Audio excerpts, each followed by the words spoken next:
people come to our work for all kinds of reasons. Some people, like you said, have health conditions. Some people want to create a new job, a new career, a new relationship. Some people are craving a mystical experience. Some people just want to understand life from a different perspective. And I think science has become the contemporary language of mysticism. I think it's science that demystifies the mystical. And if you can combine a little quantum physics with a little neuroscience, with neuroendocrinology, with psychoneuroimmunology, the mind-body connection, epigenetics, all of those sciences point the finger at possibility. And if you talk about religion, if you talk about culture, if you talk about tradition, even spirituality, I notice that you divide an audience. But science, in a sense, creates community. So people come for all kinds of reasons. And what I've learned in the last year or so is that what people really want is wholeness. Because when we want something, we're in separation or in lack, right?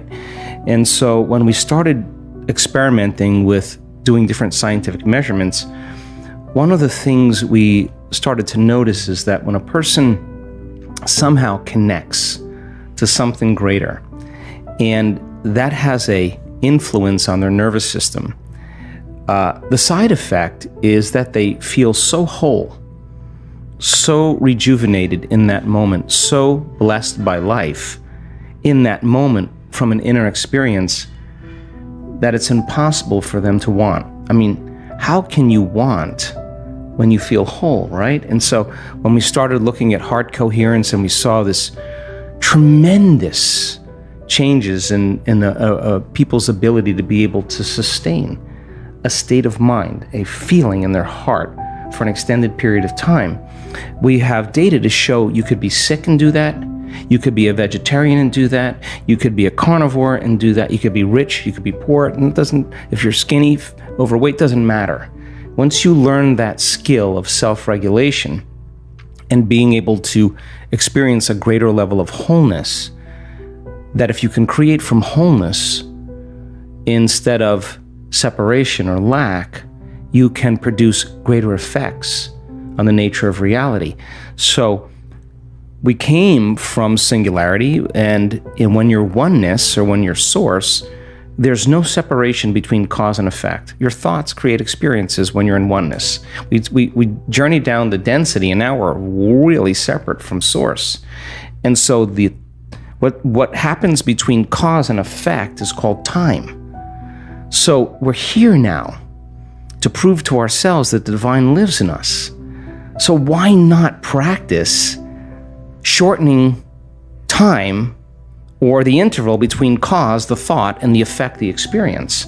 And when you start seeing something appear in your life as a result of you at cause, you start getting more kind, more caring, more loving, more conscious, more present, because you feel more whole. And so people in our work come for a lot of reasons, and yes, they have challenges and health conditions. But instead of wanting to heal, I want them to learn the formula on how to heal. I want them to learn the formula on how to create reality. I want them to learn the formula that there is a door to other dimensions that they can create independent of any exogenous substance and release latent systems in the brain that causes them to realize they're not a linear being living a linear life. They're a dimensional being living a dimensional life, and it only takes one of those experiences where you have an alteration in your identity that you can't go back to being the same person again. Now, the game changes now, because I've seen this so many times when that person runs into the divine, and there's an arousal that takes place in their nervous system. And I'm not talking about a little energy. I'm talking about energy that's so outside of normal. But the arousal isn't coming from fear, which normally creates arousal. It's not coming from aggression, which normally creates arousal. It's not coming from pain. They are running into information. They're running into something profound, and the arousal is creating ecstasy. The arousal is creating bliss. The arousal is so profound. The feeling that they're having isn't coming from anything out there. It's coming somehow from within them.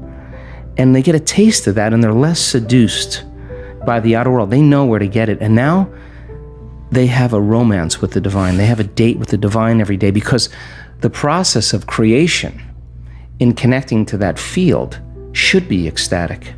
The process of healing another person should be bliss, because you need to connect to that field and create from the field instead of from matter. So there's so much cool research that changes our mind about that, because it's not matter that's emitting a field. It's the field that's creating matter. You teach people to change the field. You change the field, you change matter. And understanding that is a reversal in navigating in a realm beyond space and time, that once you can get beyond your attention on your body, get beyond your attention on different objects and people and things at certain times and places in your environment, no longer anticipating the next moment or living in the past, when a person can get transcendental beyond their identity, they start passing through an eye of the needle. And that is their connection to that unifying field, that invisible field of energy that actually is connecting everything physical and material. And you can't use your senses when you're there. In fact, when you are there, there's a whole nother set of rules to execute in. There's no place to go. How could you go if there's no space? If there's no space, there's no time. Every thought has a frequency, and being able to create from that place is why we're here. And so then, when you see a person feel whole, and we measure their oxytocin levels, it's not just a little oxytocin. The oxytocin is 200 times normal, and oxytocin signals nitric oxide. And nitric oxide signals a chemical called endothelial-derived relaxing factor, and that causes the arteries in your heart and your lungs to literally open up. And just like your sexual organs get engorged with energy and fluid and blood, when that center is aroused, with the same intensity, you have a fullness in your heart. It's physiological. And when oxytocin is released, it's impossible to hold a grudge. You cannot hold a grudge, because you wouldn't want to trade this feeling by judging another person. You wouldn't want to trade this feeling for any condition in your environment. And this is the beginning of unconditional love. This is the beginning of our divinity. So when you have all this energy in your heart and oxytocin levels are elevated, this is a different consciousness. Now, the only thing you want to do is give. You want to say, I feel so amazing, and I want you to feel the way I feel. So here, I'll give this to you. So now people come to our work to help others. People come to this work because they're not so interested in the material things, although if it got them here and they learn the formula and they learn how to create, once you get that, now that game's over. Now you want to make a difference. You want to leave a legacy. You want to contribute. You want to help somebody. And we bring children in at the end of the event and we heal them of really serious health conditions. And we have really profound and prestigious universities in the United States saying, what in the heck are you guys doing? Like, we want to come and study this because it's so phenomenological. Now you're being a part of something great. So yeah, it may be the sports car, it may be the new relationship, it may be healing your body, but then when that happens, now what? What are you going to do now? Exactly. I mean, what are you going to do when you have everything?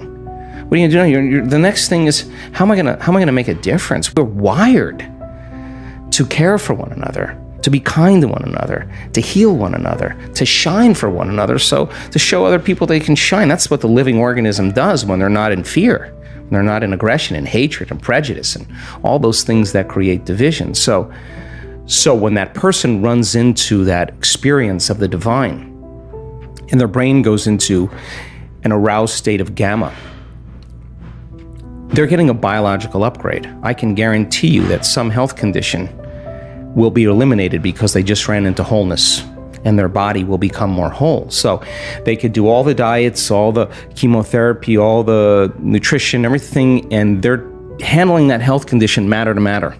And when you change that, anything in your life matter to matter, there's a long space between cause and effect, between thought and experience. It's sometimes so long you forget what your dream was.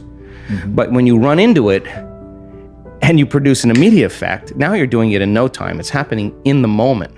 And if you can capture that and you see the brain go into these elevated states of coherent gamma patterns. 200, 300, 400, 500 standard deviations outside of normal.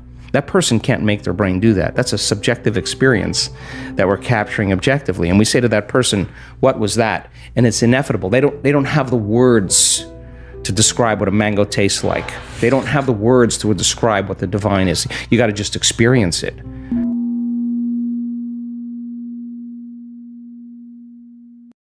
Strengthening the immune system. A very effective mudra to stabilize your health. Hold the mudra up to 6 times a day for 5 minutes. Right hand, bring thumb and ring finger together. Index finger on First Lady's joint.